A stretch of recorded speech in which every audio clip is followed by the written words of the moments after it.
Tuan-tuan dan puan-puan hadirin yang dirahmati Allah Subhanahu wa taala, ini adalah perjumpaan kita yang kedua dalam kajian sirah Nabi sallallahu alaihi wasallam, kajian riwayat hidup Nabi sallallahu alaihi wasallam, di mana kehidupan Nabi sallallahu alaihi wasallam adalah teladan bagi kita, di mana sirah Nabi sallallahu alaihi wasallam adalah panduan dalam kehidupan kita. Dan sebelum kita memulakan kelas, seperti biasa, tuan-tuan dan puan-puan, di dalam majlis ilmu ini terbuka kepada apa-apa soalan. Jika tuan-tuan dan puan-puan ada soalan yang berkaitan dengan apa yang tengah kita kupas, dengan apa yang tengah kita pelajari, maka tuan-tuan dan puan-puan boleh tulis soalan di dalam chat room yang ada di dalam Zoom meeting ini, atau tuan-tuan dan puan-puan juga boleh bertanya dengan terus membuka mikrofon. Soalan boleh ditanyakan dalam bahasa Melayu, boleh ditanya dalam bahasa Inggeris, boleh ditanya dalam bahasa Arab. Dan insya-Allah jika soalan dalam bahasa Inggeris ataupun dalam bahasa Melayu akan saya terjemahkan kepada Al-Fadhil Al-Ustaz. Sayyidati wa sadati al-hudur al-kiram, hadha huwa al-liqa' al-thani fi رحلة الروح مع رسول الله صلى الله عليه وسلم، دروس في السيرة النبوية ندرس فيها عن حياة النبي صلى الله عليه وسلم. فحياة النبي صلى الله عليه وسلم أسوة النبي صلى الله عليه وسلم أسوة لنا، والنبي صلى الله عليه وسلم قدوة لنا. وقبل أن نبدأ هذا الدرس نرحب بفضيلة الشيخ منتصر عبد الباسط. كيف حالك يا أستاذنا؟ الحمد لله، الله يحفظكم، بارك الله فيكم. السلام عليكم. وهذا هو الدرس الثاني في رحلة الروح مع رسول الله صلى الله عليه وسلم. وفي هذا اللقاء هذا اللقاء مفتوح للأسئلة للاستفسارات. من أراد أن يسأل يمكنه أن يفتح الميكروفون ويسأل، أو يكتب في تعليقات في هذا البرنامج، في برنامج زوم ميتينج. يمكنكم أن تكتبوا الأسئلة باللغة الملايوية أو باللغة العربية أو باللغة الإنجليزية، وسأترجم الأسئلة إلى فضيلة الشيخ إذا كانت بغير العربية. Tajuk kita dalam pertemuan kita di petang hari ini adalah berkaitan tentang bagaimana sikap Rasulullah sallallahu alaihi wasallam terhadap orang-orang yang melakukan dosa, orang-orang yang melakukan kesalahan. Bagaimana Rasulullah sallallahu alaihi wasallam berinteraksi dengan para sahabat, bagaimana Rasulullah sallallahu alaihi wasallam berinteraksi dengan orang yang baru berkenalan dengan Islam apabila mereka melakukan kesilapan, apabila mereka melakukan kesalahan, apabila mereka melakukan dosa. Unwanu muhadharatina al-yawm huwa kaifa yata'amal an-nabiy sallallahu alaihi wasallam ma'a al-akhta'. Nahnu bashar qad nukhti fi haqqillah وقد نخطئ في تجاه أنفسنا، وقد نعمل أعمالا قد لا يسر غيرنا.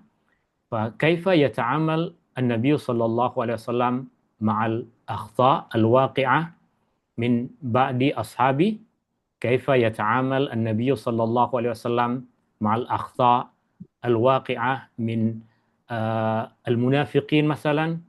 كيف يتعامل النبي صلى الله عليه وسلم مع الأخطاء التي يرتكبها بعض من أسلم حديثا.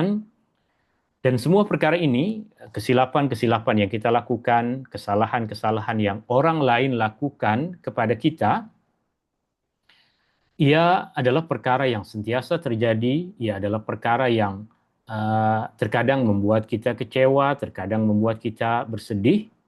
Bagaimana kita bersikap terhadap perkara itu sudah tentu jalannya adalah dengan mengetahui bagaimana Rasulullah SAW bersikap kepada orang-orang yang melakukan kesilapan. Kaifa nata'amal ma'a akhta'il ghair? Kaifa nata'amal ma'a al-af'al as-sadirah min al-ghair allati qad tusi'u ila anfusina. طبعا الطريقة الأمثل لنتعامل مع هذه الأخطاء هي بمعرفة كيف يتعامل النبي صلى الله عليه وسلم مع الأخطاء الصادرة من الصحابة أو من بعض المنافقين أو من الذين هم حديث عهد بالإسلام. واختصارا للوقت, untuk menjimatkan masa, kita persilahkan Al-Fadhil, Al-Ustaz Muntasir Abdul Basit untuk memulakan majlis ilmu kita di petang hari ini. نؤتي الفرصة كاملة للفاضل الأستاذ منتصر عبد الباسط لإلقاء المحاضرة. فليتفضل مشكورا. جزاكم الله خيرا، بارك الله فيكم. بسم الله الرحمن الرحيم، الحمد لله رب العالمين، الصلاة والسلام على أشرف المرسلين وخاتم النبيين ورحمة الله للعالمين سيدنا محمد وعلى آله وصحبه أجمعين. مرحبا بكم أيها الإخوة والأخوات في هذا اللقاء المبارك الذي نسأل الله سبحانه وتعالى أن يجعله في ميزان حسناتنا وأن يرزقنا فيه العلم النافع. اللهم إنا نعوذ بك أن نشرك بك شيئا نعلمه ونستغفرك لما لا نعلمه. سبحانك لا علم لنا إلا ما علمتنا إنك أنت العليم الحكيم. Okey. Fadilatul Syekh, semua menyambut kehadiran tuan-tuan dan puan-puan, dan kita bersama memohon kepada Allah Subhanahu wa taala agar menjadikan apa yang tengah kita lakukan di dalam timbangan kebaikan kita pada hari kiamat, dan ilmu yang kita pelajari Allah Subhanahu wa taala jadikan sebagai ilmu yang bermanfaat, dan kita berlindung kepada Allah Subhanahu wa taala, memohon keampunan dari Allah Subhanahu wa taala atas kesilapan yang berlaku dari diri kita. حديثنا اليوم بإذن الله رب العالمين سوف يكون عن تعامل النبي صلى الله عليه وسلم مع الأخطاء. ولماذا نختار هذا الموضوع يا أيها الإخوة؟ لأننا ونحن نتحدث عن سيرة النبي صلى الله عليه وسلم قلنا إن من أهمية السيرة أن نتعرف على منهاج الإسلام في المعاملات ومنهاج الإسلام ككل في الحياة كلها. فلذلك الأخطاء شيء طبيعي يحدث في حياتنا، فكيف كان يتعامل النبي صلى الله عليه وسلم مع هذه الأخطاء؟ Okey.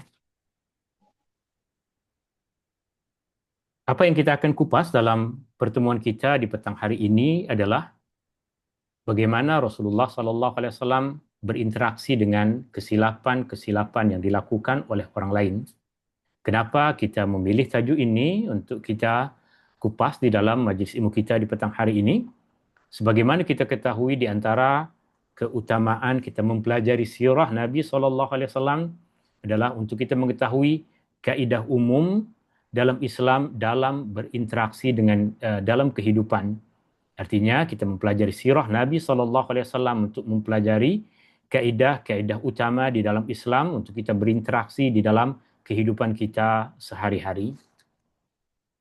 الإسلام دين واقعي يتعامل مع الأحداث ومع الحياة بواقعية، بمعنى أنه ليست هناك مثالية خيالية ومدينة لا تحدث بها الأخطاء أو أشخاص لا يخطئون. لا، الإسلام جاء للواقع ويعرف الحياة وما يحدث فيها، فالأخطاء شيء طبيعي يحصل في الحياة. ولذلك الإسلام حدثت هذه الأخطاء مع النبي صلى الله عليه وسلم، وجاء الإسلام ليعلمنا كيفية علاج هذه الأخطاء. Islam adalah agama yang realistik, artinya agama yang sesuai dengan realiti. Islam berinteraksi dengan peristiwa-peristiwa yang terjadi dengan penuh realiti. Tiada misaliyah di dalam Islam, tiada sesuatu yang sempurna di dalam kehidupan manusia.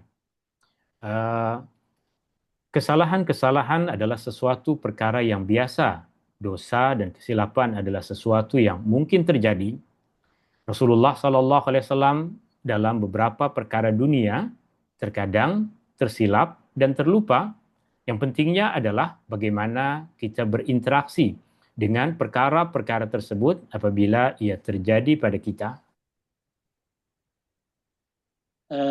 ونماذج الأخطاء التي حدثت مع من الصحابة مع النبي صلى الله عليه وسلم أو من الناس مع النبي صلى الله عليه وسلم هي تشمل يعني فئات كثيرة. سنحاول أن نأخذ يعني بعض المواقف من مختلف الفئات وأخطائهم التي حدثت وكيف عالجها النبي صلى الله عليه وسلم. Contoh kesilapan-kesilapan yang terjadi dari sebahagian sahabat Nabi SAW, dan ia ada pada berbagai kumpulan para sahabat. Maknanya kesilapan tersebut bukan terjadi pada satu golongan sahaja, tapi pada banyak golongan. Yang paling penting adalah bagaimana kita bersikap dengan perkara tersebut, bagaimana Rasulullah SAW bersikap terhadap kesilapan-kesilapan yang terjadi itu. ولنبدأ بالشباب أولا. الشباب وهم الفئة العمرية الأهم في المجتمع وهم يعني عماد المجتمع. النبي صلى الله عليه وسلم كان يوليهم عناية فائقة ويهتم بهم، ولكن تحدث أخطاء من الشباب. ومن هذه الأخطاء هذا الموقف الذي حصل مع النبي صلى الله عليه وسلم حينما كان جالسا وسط أصحابه في مجلس للعلم وفي مسجده النبوي، ثم جاء واحد من الشباب ووقف بعيدا وقال يا رسول الله ائذن لي بالزنا. Okay. Di antara contoh peristiwa yang terjadi pada masa Rasulullah SAW adalah peristiwa yang berkaitan dengan pemuda, dan para pemuda adalah kumpulan umur yang paling utama di dalam masyarakat. Kesilapan-kesilapan yang dilakukan oleh remaja, kesilapan-kesilapan yang dilakukan oleh pemuda adalah perkara yang biasa terjadi. Sebagai contoh misalnya, pernah suatu hari Rasulullah SAW tengah duduk di dalam masjid bersama dengan para sahabatnya. Tiba-tiba datang seorang pemuda berdiri, bertanya kepada Rasulullah SAW, berkata kepada Rasulullah SAW satu perkataan yang pelik. Pemuda itu berkata kepada Rasulullah SAW, "Ya Rasulullah, izinkanlah aku untuk berzina." تخيل هذا الموقف الشديد، شاب يسأل مثل هذا السؤال للنبي صلى الله عليه وسلم وهو في المسجد وفي وسط مجلس أصحابه، وهنا كما هو متوقع ثار الصحابة عليه وأخذوا يسكتوه وهموا به أن يضربوه أو يؤذوه. فكيف كان تصرف النبي صلى الله عليه وسلم؟ Bayangkan tuan-tuan dan puan-puan yang dirahmati Allah Subhanahu wa taala. Peristiwa seperti ini terjadi di dalam masjid Nabi SAW. Seorang pemuda berkata kepada Rasulullah SAW, meminta kepada Rasulullah kebenaran agar diizinkan untuk berzina. Sudah tentu para sahabat tidak duduk diam melihat perkara seperti itu. Sebahagian dari para sahabat Nabi SAW berusaha untuk mendiamkan pemuda itu, bahkan mungkin sebahagian yang lain di antara para sahabat Nabi SAW mahu memukul pemuda itu. Tapi yang penting, bagaimana Nabi SAW berinteraksi dengan peristiwa ini. كانت هناك عدة خطوات في علاج هذا الخطأ. النبي صلى الله عليه وسلم أولا أدخل هذا الشاب في حمايته، فنهى الصحابة أن يؤذوه أو أن يشتموه أو أن يطردوه من الحلقة وقال دعوه. هذا هو العلاج الأول. امتص انفعال الصحابة وجعلهم يتركون هذا الشاب ولا يؤذونه. Ada beberapa tahapan yang dilalui oleh Rasulullah SAW untuk membetulkan keadaan berinteraksi dengan orang seperti ini, dengan pemuda seperti ini?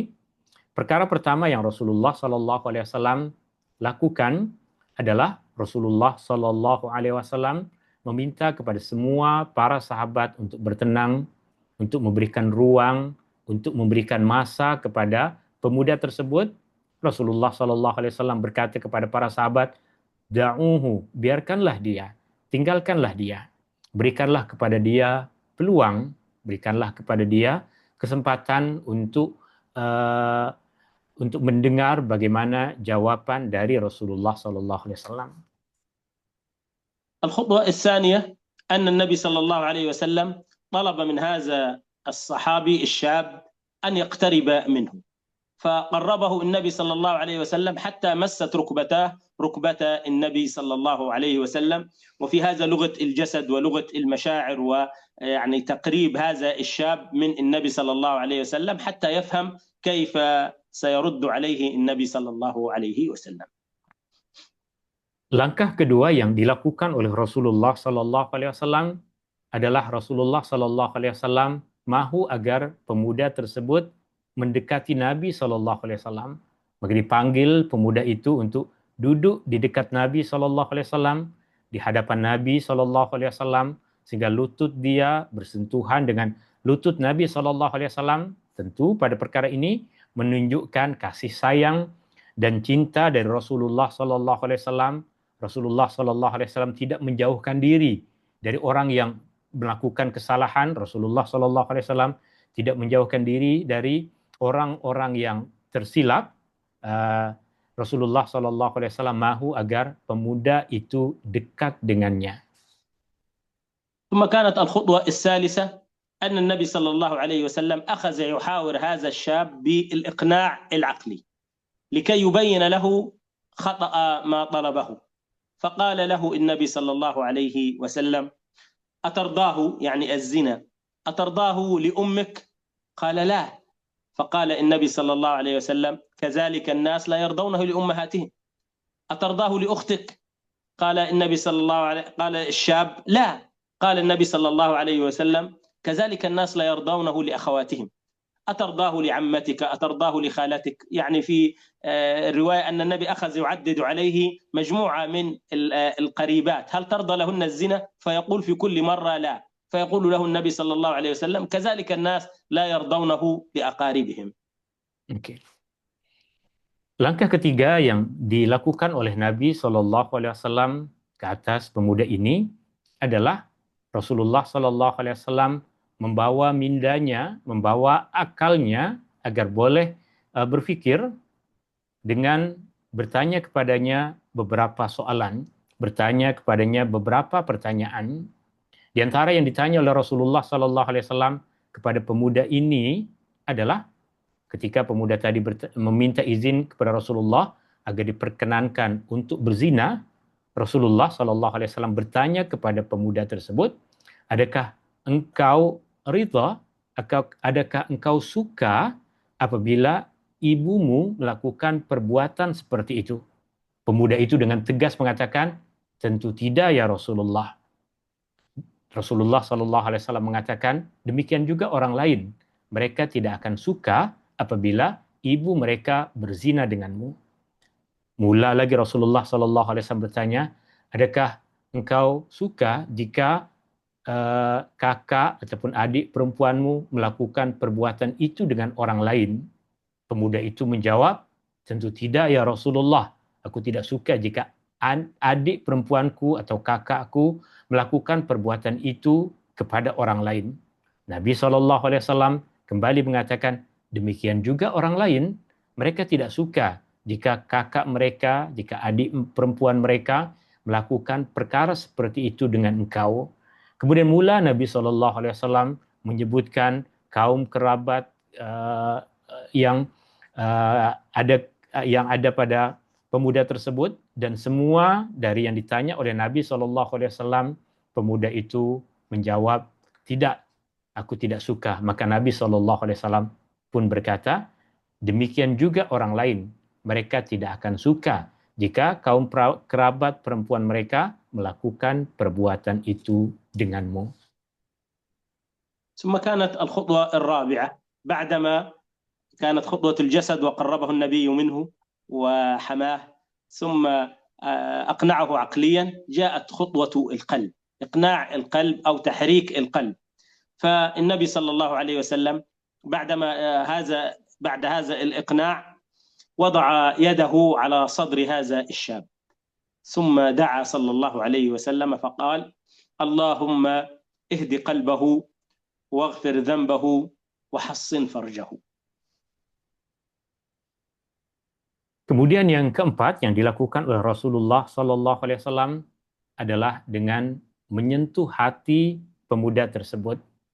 Rasulullah Sallallahu Alaihi Wasallam letakkan tangannya yang mulia di atas dada pemuda tersebut dan kemudian berdoa kepada Allah Subhanahu Wa Taala, Ya Allah, berikanlah petunjuk kepada hatinya. Ya Allah, berikanlah ampunan kepada dosanya. Rasulullah Sallallahu Alaihi Wasallam memberikan sentuhan hati kepada pemuda tersebut. فماذا كانت النتيجة؟ الصحابي هذا الشاب يقول: جئت للنبي صلى الله عليه وسلم وما من شيء أحب إلي من الزنا، وقمت من عنده وما من شيء أبغض إلي من الزنا. Kita tengok bagaimana kesan dan hasil dari interaksi yang dilakukan oleh Rasulullah Sallallahu Alaihi Wasallam terhadap pemuda yang telah melakukan perkara yang buruk di hadapan Nabi Sallallahu Alaihi Wasallam.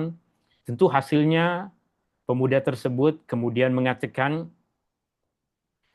ketika aku datang tadi, tiada sesuatu yang lebih aku sukai melainkan perbuatan zina. Tapi selepas aku melalui apa yang dilakukan oleh Rasulullah Sallallahu Alaihi Wasallam, maka tidak ada perkara yang lebih aku benci melainkan perbuatan zina. انظر يعني كيف احتوى النبي صلى الله عليه وسلم طاقة هذا الشاب، وكيف علمه وكيف عالج هذا الخطأ. يا ترى لو كان النبي صلى الله عليه وسلم غضب على هذا الشاب أو طرده كنا خسرنا واحدا من المسلمين، لكن أسلوب المعاملة وعلاج النبي صلى الله عليه وسلم وتفهمه للمرحلة التي يمر بها هذا الشاب كان علاجه صلى الله عليه وسلم هو العلاج الأمثل والأحسن لمثل أخطاء الشباب. Okay. Tengok bagaimana Rasulullah Sallallahu Alaihi Wasallam mengajarkan pemuda itu. Tengok bagaimana Rasulullah Sallallahu Alaihi Wasallam berinteraksi dengan pemuda tersebut. Seandainya yang dilakukan oleh Rasulullah Sallallahu Alaihi Wasallam adalah Rasulullah memaki pemuda itu. Seandainya yang dilakukan oleh Rasulullah Sallallahu Alaihi Wasallam adalah Rasulullah memukul pemuda itu, sudah tentu keadaannya akan bertukar. Sudah tentu keadaannya adalah kita akan rugi, kehilangan seorang pemuda muslim. Kita akan kehilangan dia. Dia akan lari dari kebaikan. Dia akan lari dari kebenaran. Khususnya pada keadaan, pada fasa kehidupan dia sebagai seorang pemuda, maka kita tahu bagaimana cara berinteraksi yang terbaik yang dicontohkan oleh Rasulullah Sallallahu Alaihi Wasallam, bagaimana solusi yang diberikan oleh Rasulullah Sallallahu Alaihi Wasallam ketika menghadapi seorang pemuda yang melakukan kesilapan di hadapan Nabi Sallallahu Alaihi Wasallam. ثم بعد علاج أخطاء الشباب نأتي إلى فئة أخرى من الناس، ألا وهي فئة المنافقين، التعامل مع الأعداء الموجودين في وسط المسلمين ويدعون الإسلام. وهنا نجد من مواقف كثيرة حصلت، لكن نأخذ منها يعني موقفا واحدا مع رأس النفاق عبد الله بن أبي بن سلول. Okay. Kemudian selepas kita mempelajari tentang contoh yang pertama bagaimana Rasulullah Sallallahu Alaihi Wasallam berinteraksi dengan kesilapan yang dilakukan oleh sebahagian dari masyarakat, sebahagian dari sahabat, sebagai contohnya adalah pemuda yang biasa melakukan kesilapan dan kesalahan. Kita masuk kepada kumpulan manusia yang kedua, yaitu golongan orang-orang munafik, dan tentunya di dalam masyarakat kita akan jumpai musuh di dalam selimut. orang yang menzahirkan kebaikan, orang yang menzahirkan Islam di tengah masyarakat Islam, tetapi menyembunyikan kekufuran. Dan yang menjadi contoh utama berkaitan dengan golongan orang munafik adalah seorang pemimpin kepada golongan orang munafik, yaitu Abdullah bin Ubay bin Salul. في سورة المنافقون ذكر هذا الموقف الذي حدث من رأس المنافقين عبد الله بن أبي بن سلول. ذلك أن واحد من الصحابة من المهاجرين وواحد من الأنصار حدثت بينهما مشكلة طارئة، فاختصم فيما بينهما، ثم بعد ذلك سمع عبد الله بن أبي بن سلول بهذه الخصومة، فأراد أن يشعل الفتنة، وقال يعني أن المسلمين والمهاجرين يعني كثروا علينا في بلدنا حتى أصبحنا يعني كأننا ضعفاء في المدينة. Okay. Sebagai contoh, di dalam surah Al-Munafiqun, Allah Subhanahu wa taala menceritakan tentang peristiwa yang terjadi pada orang-orang munafik. Dan peristiwa yang terjadi misalnya pada masa Rasulullah sallallahu alaihi wasallam berkaitan dengan dua orang sahabat Nabi sallallahu alaihi wasallam. Sebagai seorang manusia terkadang terjadi pada mereka pertikaian, perselisihan, tapi ketika pemimpin kepada golongan orang munafik ini mendengar perselisihan, kesilapan, pertikaian yang terjadi di antara para sahabat Nabi SAW, maka dia mula menyebarkan fitnah. Dia mula melakukan perkara untuk memperkeruh, untuk memperburuk keadaan, dan dia mula mengatakan para pendatang ini, yaitu kaum muhajirin, telah banyak melakukan perkara-perkara yang buruk sehingga kehidupan kita di Madinah tak selesa, sehingga kehidupan kita di Madinah banyak keburukan-keburukan yang ada padanya. وقال ابن سلول كلمته التي أكدها القرآن: لئن رجعنا إلى المدينة ليخرجن الأعز منها الأذل. فلما أكدها القرآن أراد عمر، وهو يعني له منزلة عالية وسط الصحابة، أراد أن يقتل عبد الله بن أبي بن سلول، فنهاه النبي صلى الله عليه وسلم أن يقتله. Okay. Di antara apa yang dikatakan oleh Abdullah bin Ubay ibn Salul, pemimpin kepada golongan orang-orang munafikin, ini adalah apa yang Allah Subhanahu wa taala sebutkan di dalam surah Al-Munafiqun, yang bermaksud seandainya nanti kita kembali ke Madinah. Sebab perkataan ini diucapkan oleh Abdullah bin Salul ketika dalam satu perjalanan bersama dengan para sahabat, bersama dengan Nabi SAW. Dia mengatakan seandainya kita balik nanti ke Madinah, orang yang mulia, yaitu aku adalah orang yang mulia, akan menghalau orang yang hina dari Madinah.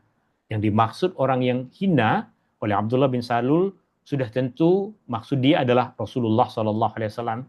Sehingga apa yang diucapkan oleh orang munafik ini tentu membuat marah para sahabat Nabi SAW, khususnya adalah Umar bin Khattab radhiyallahu anhu. Orang yang kita kenal sebagai orang yang gagah berani, bahkan dia berkata ataupun dia mahu melakukan perbuatan yang buruk sehingga mahu membunuh Abdullah bin Ubay bin Salul, pemimpin orang munafik tersebut. Tetapi Rasulullah SAW menenangkan Umar dan melarangnya daripada melakukan perbuatan itu.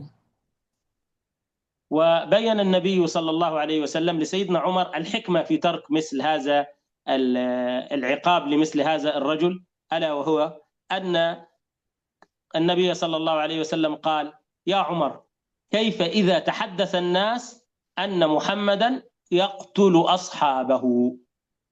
Mungkin. Dan Rasulullah SAW menjelaskan kepada Umar bin Khattab radhiyallahu an tentang hikmah kenapa Rasulullah SAW perlu bersikap baik. Kenapa kita tidak menjatuhkan hukuman yang tegas, yang keras kepada golongan orang-orang munafik.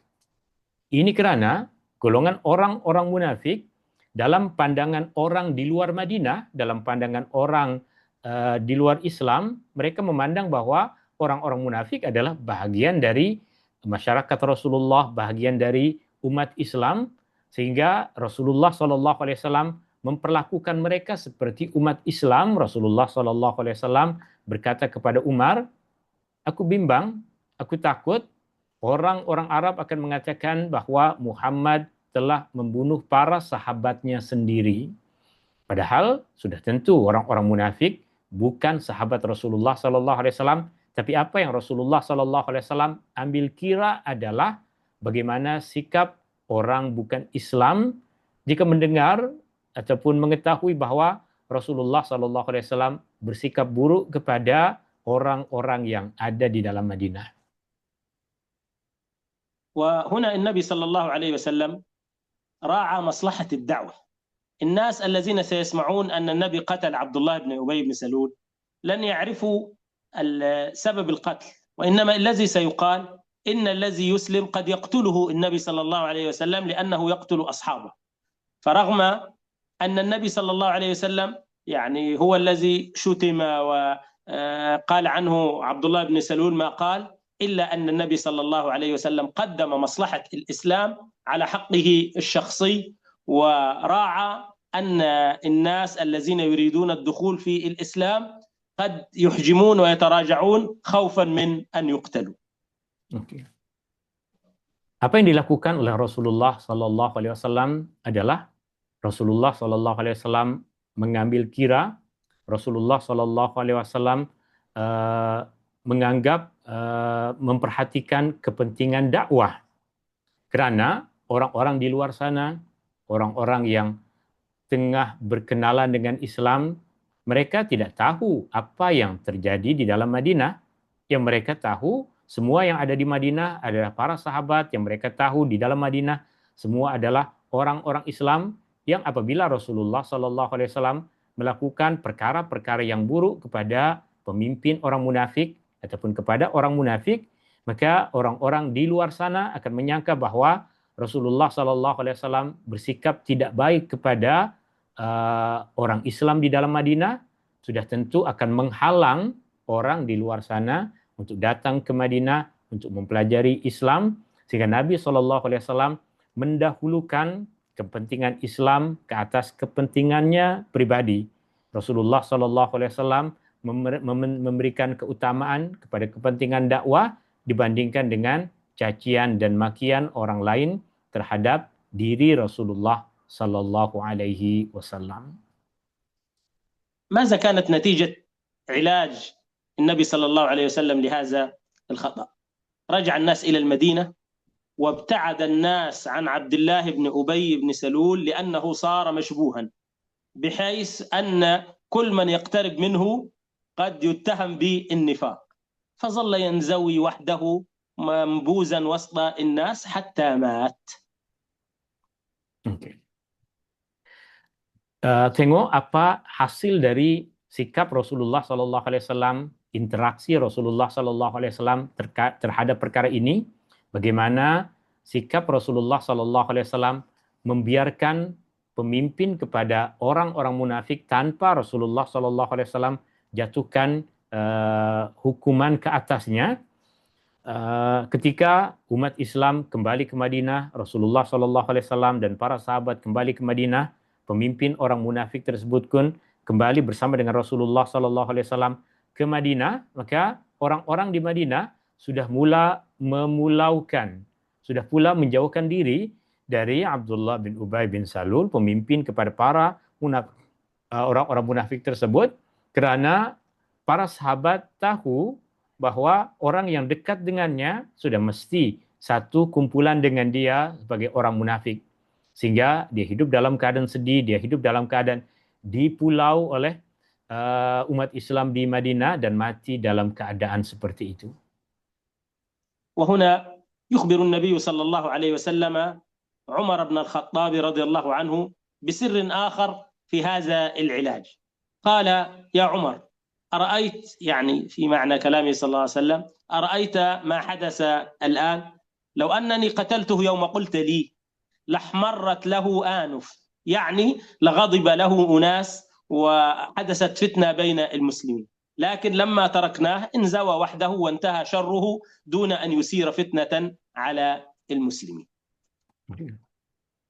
Dan kemudian Nabi SAW pun memberitahu kepada Umar Ibn Khattab radhiyallahu an tentang satu hikmah yang lain di sebalik sikap kenapa Rasulullah SAW tidak memberikan hukuman yang tegas, yang berat kepada pemimpin orang munafik tersebut. Di sini Rasulullah SAW memberitahu kepada Umar, seandainya aku melakukan perkara yang engkau mahu lakukan kepadanya, wahai Umar, sudah tentu akan terjadi kekacauan besar di Madinah.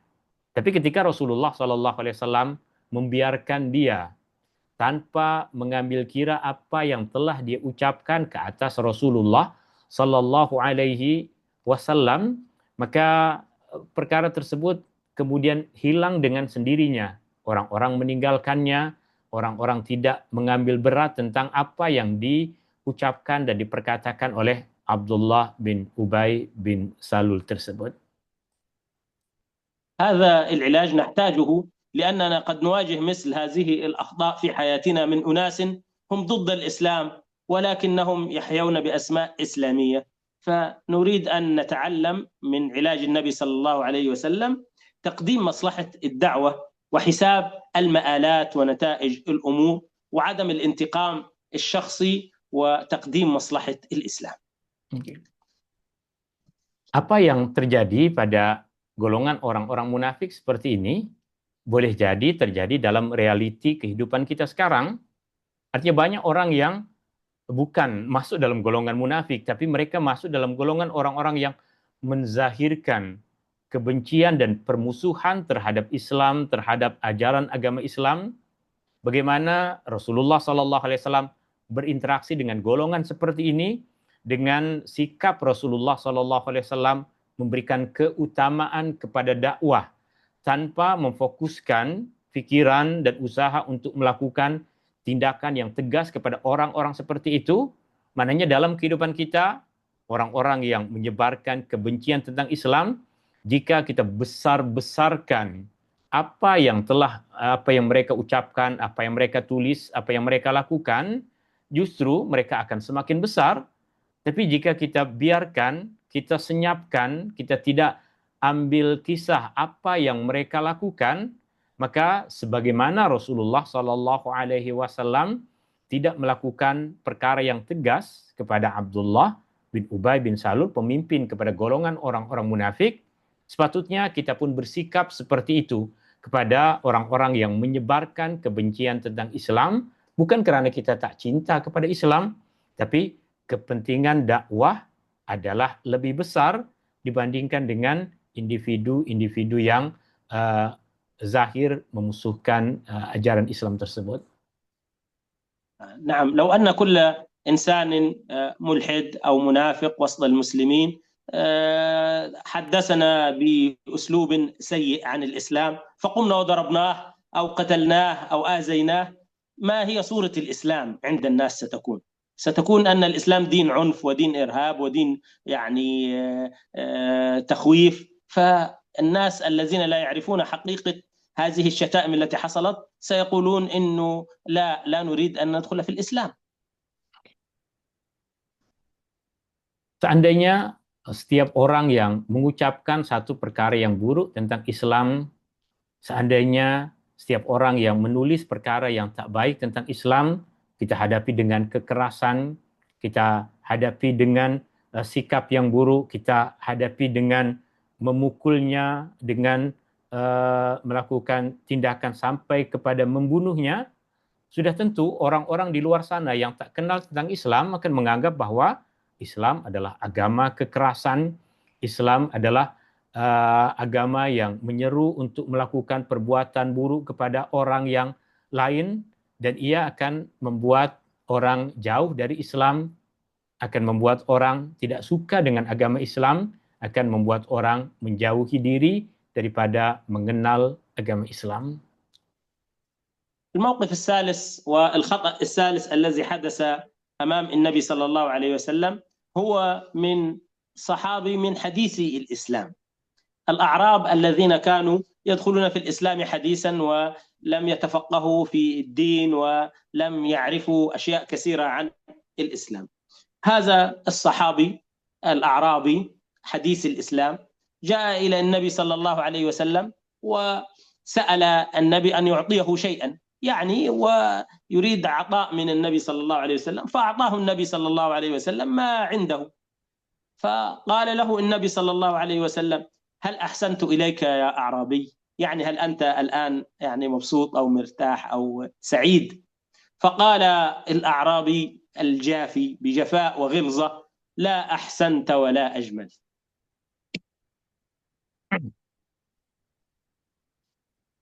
Sikap yang ketiga atau bentuk keadaan yang ketiga adalah bagaimana Nabi SAW berinteraksi dengan orang-orang yang melakukan kesalahan, orang-orang yang melakukan kesilapan, di antara golongan orang-orang yang baru masuk Islam, orang yang baru berjinak-jinak dengan agama Islam. Sebagai contohnya adalah apa yang terjadi kepada seorang sahabat yang baru masuk Islam, yang berasal dari Arab, maksudnya berasal dari Arab-Arab Badui yang tidak memiliki perkampungan sehingga kehidupan mereka sangat keras. Dia datang ke Madinah dan meminta kepada Rasulullah SAW agar Rasulullah SAW memberikannya sesuatu. Maka Rasulullah SAW pun memberikan kepada orang tersebut apa yang ada pada Rasulullah SAW. Lalu Rasulullah SAW dengan lemah lembut bertanya kepada orang tersebut, adakah cukup apa yang telah aku berikan kepadamu? Adakah engkau suka dengan apa yang telah aku berikan kepadamu? Tapi bagaimana jawaban orang tersebut kepada Rasulullah SAW? Dengan keras, dia berkata kepada Rasulullah SAW, engkau tidak memberikan yang cukup, engkau tidak berbuat baik kepadaku. وهنا غضب الصحابة بشدة على هذا الرجل الذي يجترئ على رسول الله صلى الله عليه وسلم، فما كان من النبي صلى الله عليه وسلم وهو يريد أن يعالج هذا الخطأ إلا أن أخذ الأعرابي في داخل بيته بعيدا عن الصحابة، أخذه بعيدا عن هؤلاء الغاضبين أولا. Sudah tentu melihat peristiwa seperti ini, ada orang yang berkata buruk kepada Rasulullah SAW, tentu para sahabat marah. Para sahabat yang sangat cinta dengan Rasulullah SAW tentu marah dengan apa yang dikatakan oleh orang tersebut. Sudah tentu para sahabat mahu melakukan sesuatu kepada orang tadi. Kita tengok bagaimana sikap Nabi SAW, bagaimana Rasulullah SAW berinteraksi dengan perkara seperti ini. Rasulullah SAW bawa orang tersebut ke rumah Nabi SAW ataupun ke satu tempat yang jauh dari para sahabat, yang sudah tentu salah satu tujuannya adalah untuk melindungi orang tadi dari kemarahan para sahabat Nabi SAW. ثم في داخل بيت النبي صلى الله عليه وسلم وهو وحده مع هذا الأعرابي زاده النبي صلى الله عليه وسلم وأعطاه حتى أرضاه. ثم قال له النبي، وانظر إلى الحكمة النبوية، قال له النبي صلى الله عليه وسلم: هل أحسنت إليك يا أعرابي؟ يعني هل أنت الآن راض؟ فقال: نعم أحسنت وأجملت. فيعني الأعرابي رضي الآن. فقال له النبي صلى الله عليه وسلم: إن أصحابي قد وجدوا عليك، يعني قد غضبوا عليك، فلو خرجت فقلت لهم مثل ما قلت لي الآن. قال: نعم أقول. فخرج هذا الأعرابي إلى الصحابة فقال النبي صلى الله عليه وسلم: إن هذا الأعرابي يعني قال ما قال ثم أعطيناه فزعم أنه رضي، فهل أحسننا إليك يا أعرابي؟ قال: نعم، فجزاك الله من أهل وعشيرة خيرا.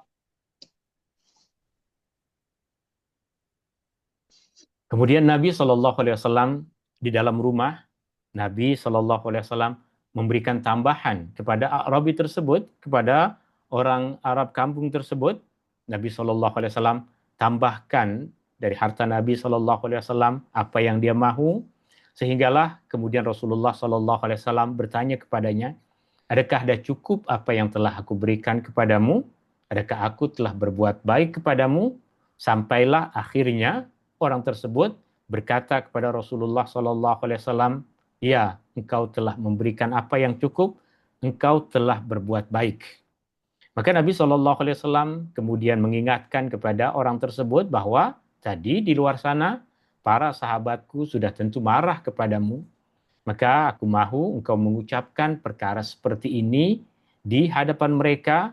Aku akan tanya perkara seperti ini dan engkau memberikan jawaban yang sama untuk memberikan ketenangan kepada mereka. Maka Rasulullah SAW kemudian membawa lelaki tersebut di hadapan para sahabat dan kemudian menceritakan apa yang terjadi, bahwa aku telah memberikan kepada orang ini apa yang dia perlukan, dan adakah engkau telah mendapatkan apa yang engkau minta? Adakah engkau dah puas hati dengan apa yang engkau inginkan? Orang itu pun menjawab, ya, aku telah mendapatkan apa yang aku mahu.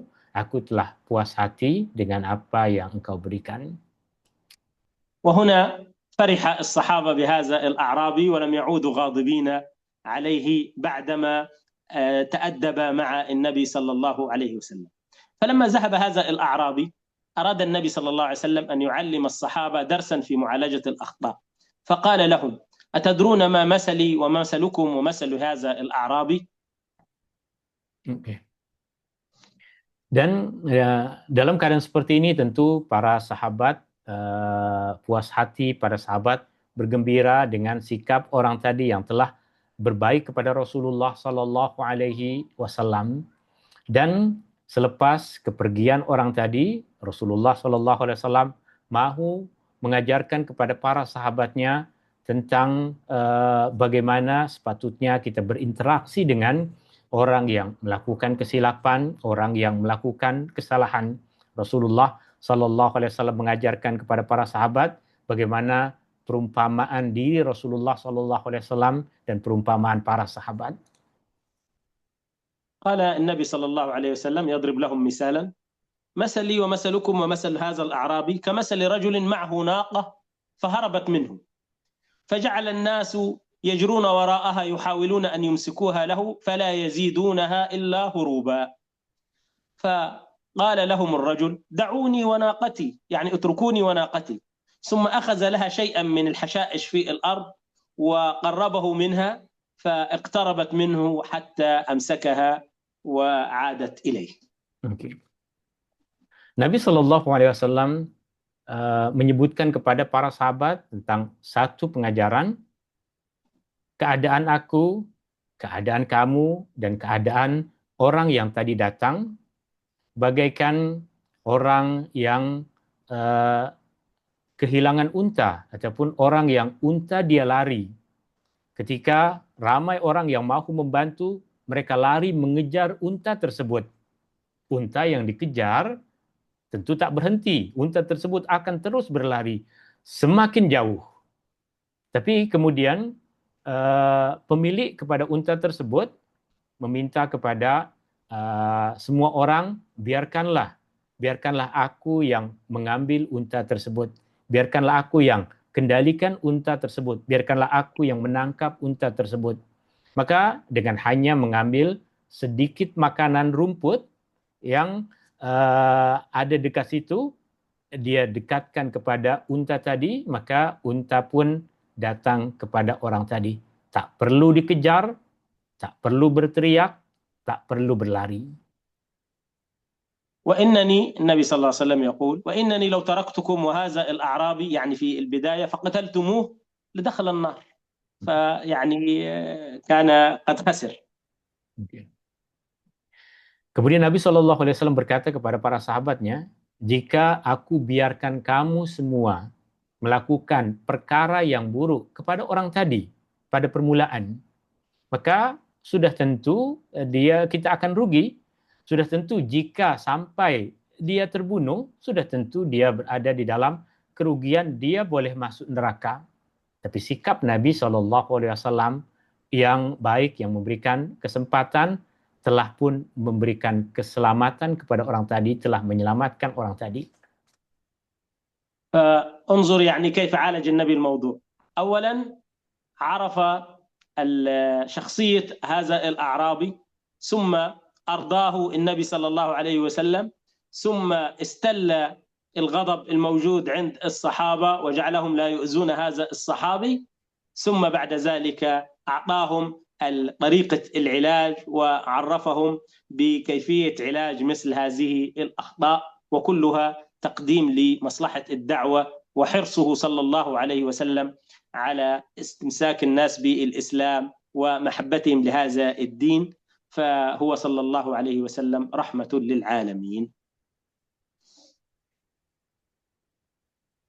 Dari peristiwa tersebut, kita mempelajari bagaimana langkah-langkah yang dilakukan oleh Rasulullah SAW menghadapi orang yang baru masuk Islam, orang yang belum terdidik dengan sempurna dengan ajaran Islam, bagaimana kita bersikap dengan kesalahan-kesalahan yang dilakukan oleh orang-orang seperti ini.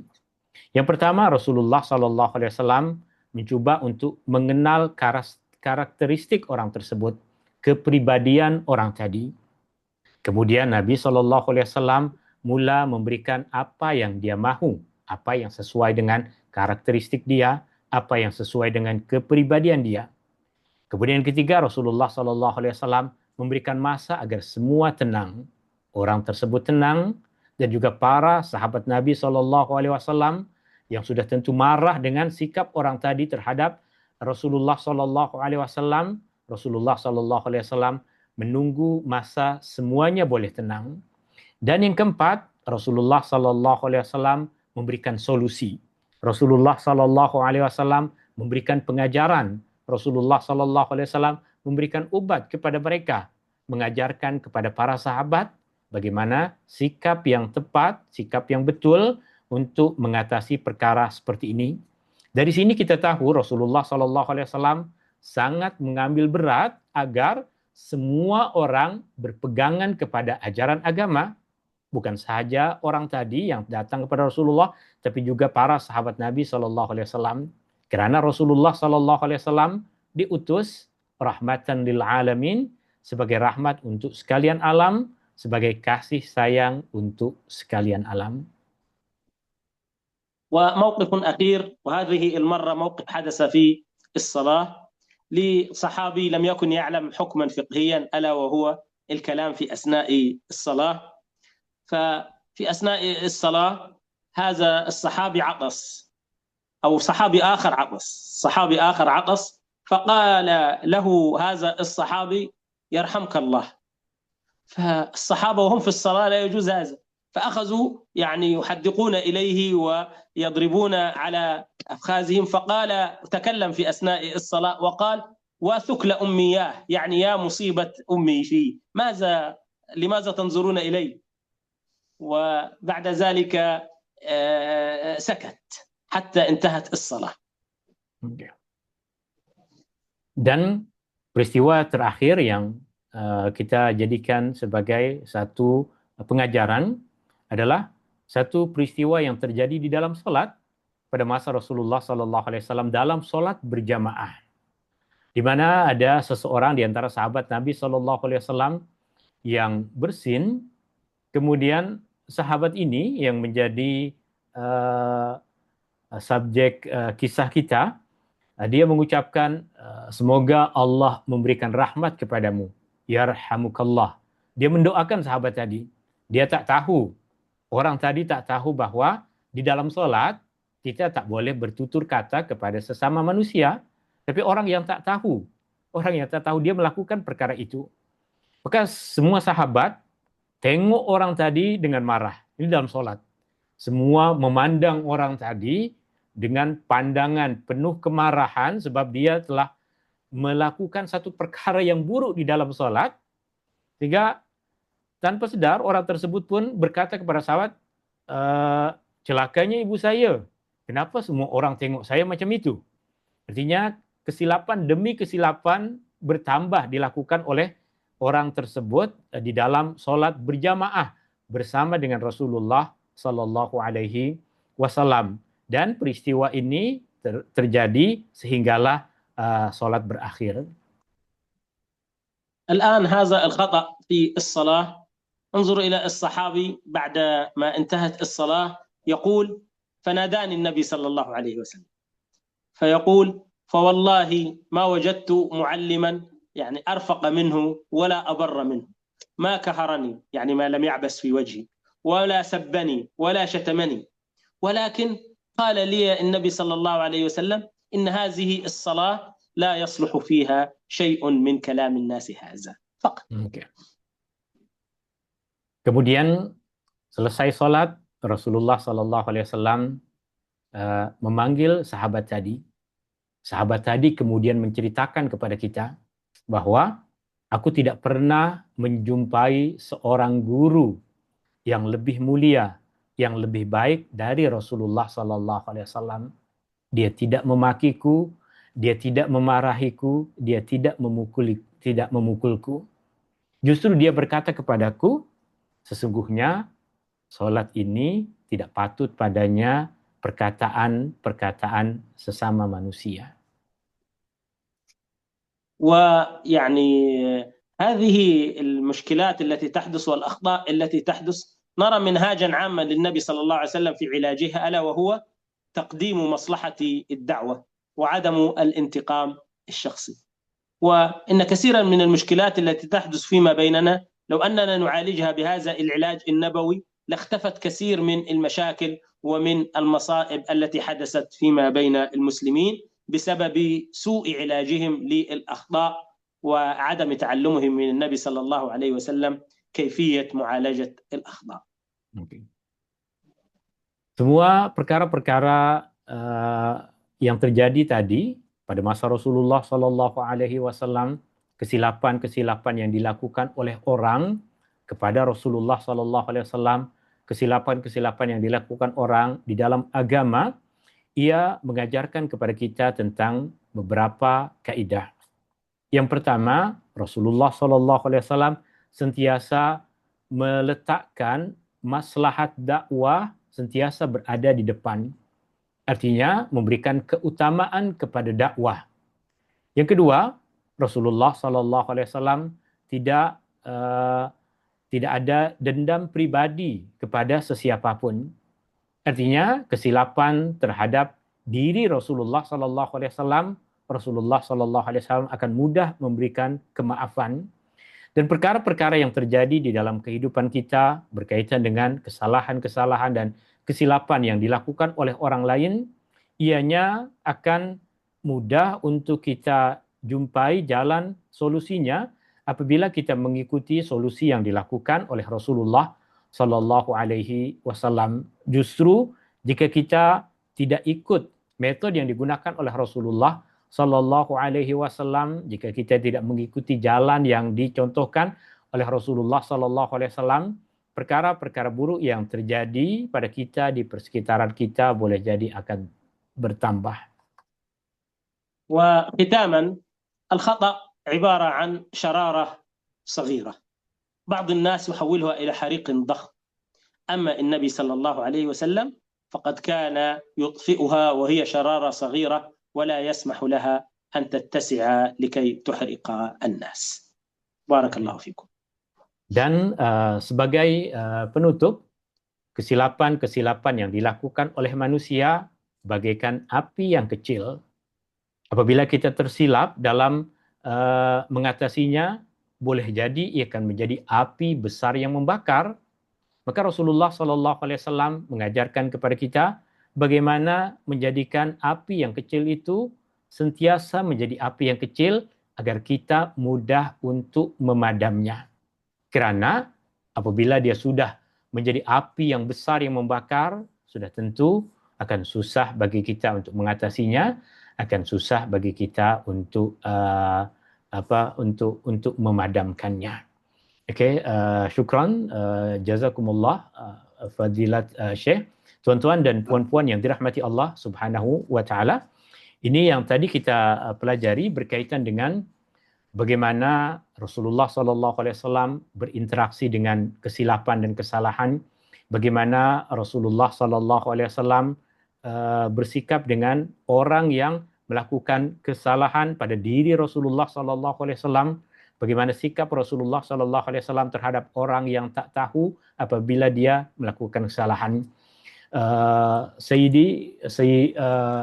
Sadati wa sayyidati rahimakumullah, hadza huwa darsuna hadzal masa atau hadzal sabah fi Mesir, wa unwanu dars kan kaifa yata'amal an-nabiy sallallahu alaihi wasallam ma'a al-akhta' wa min ad-durus al-mustafadah mimma darasna wa al-awwal ma'rifatu manhajil Islam fi ilajil akhta'. Di antara pengajaran yang utama adalah bagaimana kita mengetahui apa manhaj Islam dalam mengatasi kesalahan. Wathanian ziyadat al-mahabbah li Rasulillah sallallahu alaihi wasallam.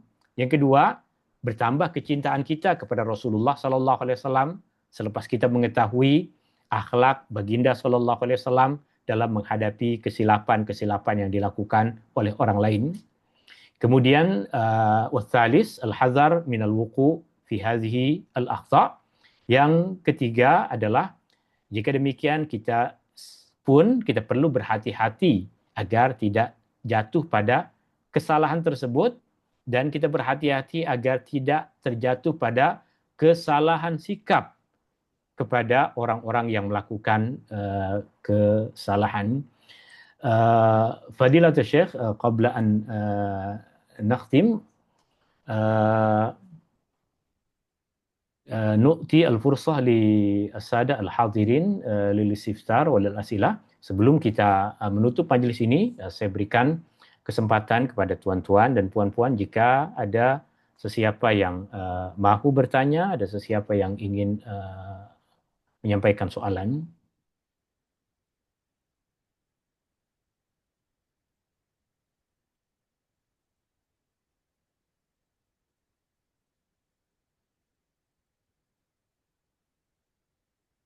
Okey, tak ada soalan, laisa hunaka as'ilah, alhamdulillah. Wa nakhtim hadha al-liqa bi kalimah takhtim biha ya fadilat al-syekh hadha al-liqa al-mubarak. نعم، بارك الله فيكم وجزاكم الله خيرا. ويعني نحن نريد أن نحول محبة النبي صلى الله عليه وسلم من مجرد العاطفة إلى المعرفة، بحيث أنه محبتنا للنبي صلى الله عليه وسلم تكون قائمة على علم وعلى معرفة بمواقف حياة النبي صلى الله عليه وسلم. وإن شاء الله رب العالمين سوف يكون لقاؤنا القادم بإذن الله عن جانب مهم في سيرة النبي صلى الله عليه وسلم، ألا وهو تعامل النبي صلى الله عليه وسلم مع النساء، كيف كان يتعامل النبي مع المرأة ومع النساء في حياة النبي صلى الله عليه وسلم والصحابيات. وجزاكم الله خيرا وبارك الله فيكم.